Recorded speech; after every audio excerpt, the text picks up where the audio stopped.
Okay, so this video we're going to go over the information in the management of hearing loss section in eCampus. The first thing that I wanted to show you and to give you access to is this auditory skills checklist. It's very useful. Again, I think you should print this out and have it in your binder, clinic binder, so that way you, if you have a parent who's bringing a child in, if you want to ask specific questions or use this checklist to help figure out, um, if the auditory skill is not present, emerging, inconsistent, or acquired, here are some examples of some basic kind of information. And so you have the child wears the hearing aid, they'll localize, that sort of thing. Then you have level 2. You can take a look at all those. It gives you some examples. Level 3. So you can see it starts to get more complex. Level 4, level 5, 6, 7, and 8 is the highest level. So, oh wait, sorry, no, 10 is the highest level. But you can see as it goes up in level, obviously it goes up all the way to the comprehension where they're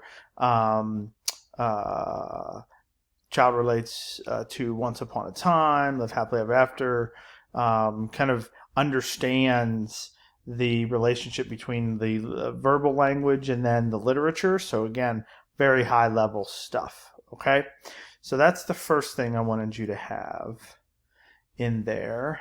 And then these are all the items, but we'll go through the FLE. Okay, so the functional listening evaluation is something that every educational audiologist, maybe sometimes SLPs, will do this.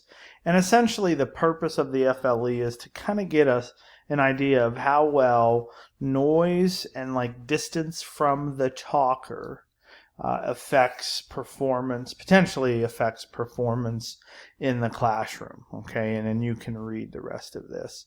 But to do this, you need a CD player, a sound level meter, not an expensive one, CD player to play noise, and then a tripod, sentence list, tape measure to measure the distance, and you don't really need masking tape. But here's the crux of this and kind of what it gets at. Here's the setup, and I think you learn best by seeing the setup. Here you have the student. You have a 3 feet distance between the examiner and the noise tape. So here you have the close condition where the examiner is close. Here you have the noise in the same spot, 3 feet away, but you have the examiner that's about 12 to 15 feet away. Okay, and so it tells you how to set up the noise, how to set up what sentences to use.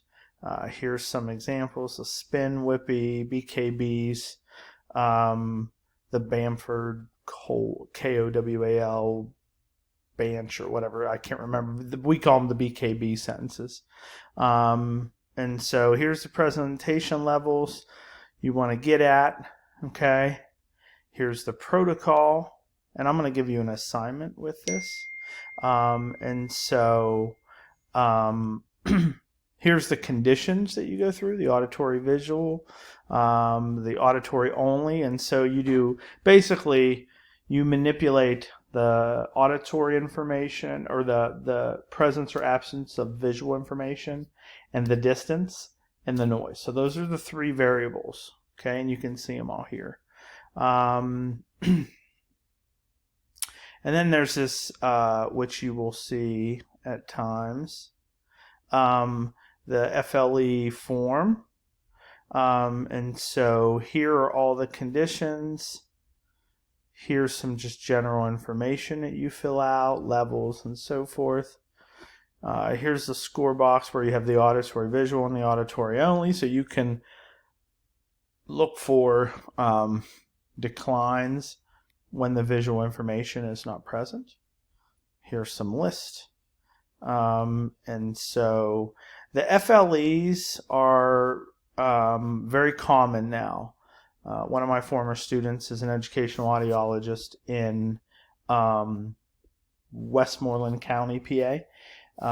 And she comes and does guest presentations at times whenever we're in class in person. And so she goes over this.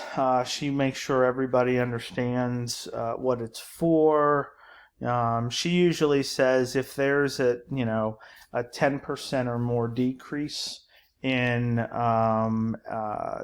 whether it's you take away visual cues or you increase the distance or what have you, if she sees even a 10% decrease, she'll recommend some type of assistive device. Okay, because a lot of times these are done prior to the fitting of an assistive device.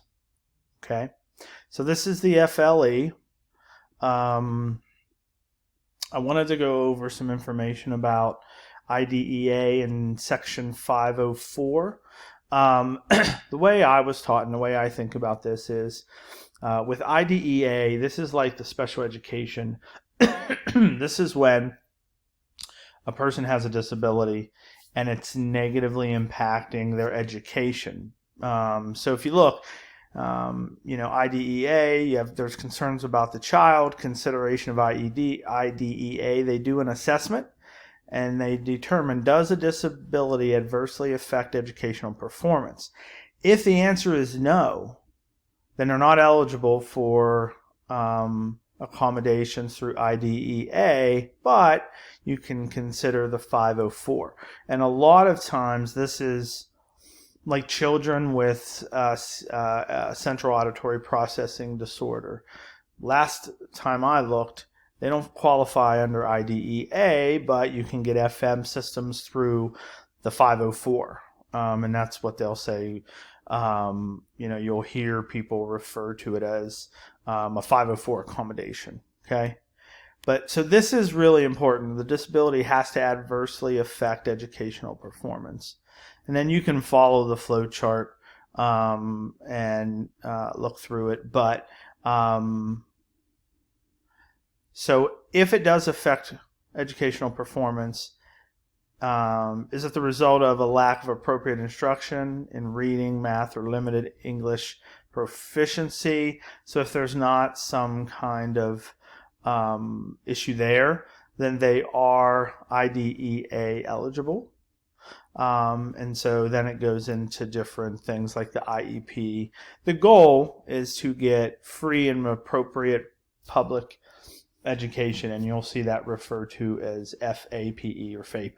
That's what they talk about as free and appropriate public education. Okay. If we go a little farther on here, if there is an IEP or a 504 plan, then these are a lot of the accommodations. And again, I want you to look through this.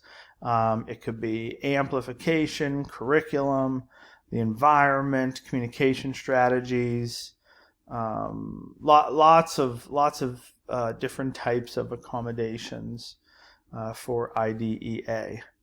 One of the things that I was reading, which I think some schools got in trouble in years past, if you look here under this Part B, routine checking of hearing aids and external components of surgically implanted medical devices.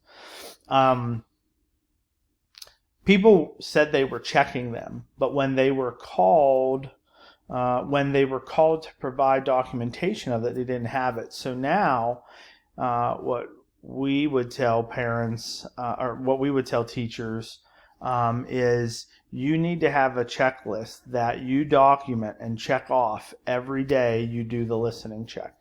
Some of the ways they do the listening check would be to check it, like do a listening check of the amplification, but they would also do like a Link 6 or something to document that they checked at least once a day that the devices were working, the implants or the hearing aids. And again, I think people were doing it, but they weren't documenting this. So whenever there was a question about whether the child's hearing aid was working appropriately, the teacher said, yeah, we check it every day. but they had no evidence of that. So now it's really important to document that. Okay, so that's IDEA. This is in there. This should be very helpful for your final exam, where we have you, when I ask about psychosocial impact and different things. The way I tell students, and I use this table, is, let's say you're writing a report for like a teacher or a parent or a counselor within a school, and they're like, well, what can we expect with a mild hearing loss? Well, this gives you some information, psychosocial and educational needs that they might have. So this was good. This is also good for your clinic binder if you're at a place and you're writing a report to a non-physician, because they don't really care about this as much as like a teacher, an educational aide, a social worker, counselor, something like that. This you can use and cite as kind of why you say the moderate hearing loss causes this and this. So I put this in there for you to help with your exam, but also for your general knowledge. And this goes all the way through profound, but also has a unilateral component, which is good, and talks about FM systems and different things. The sifter, any of you who've done APD or been around, I think we use this in Allen Hall.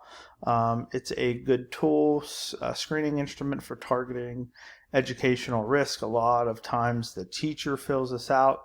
Nowadays kids aren't going to school, so we're having other people who are around the kids fill this out. But be familiar with the sifter, okay?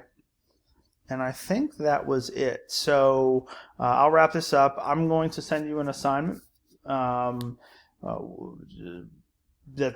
be something to do and maybe post before the end of the semester, but keep working on your exam in your annotated bibliography because those are the two major requirements. If you have any questions, let me know.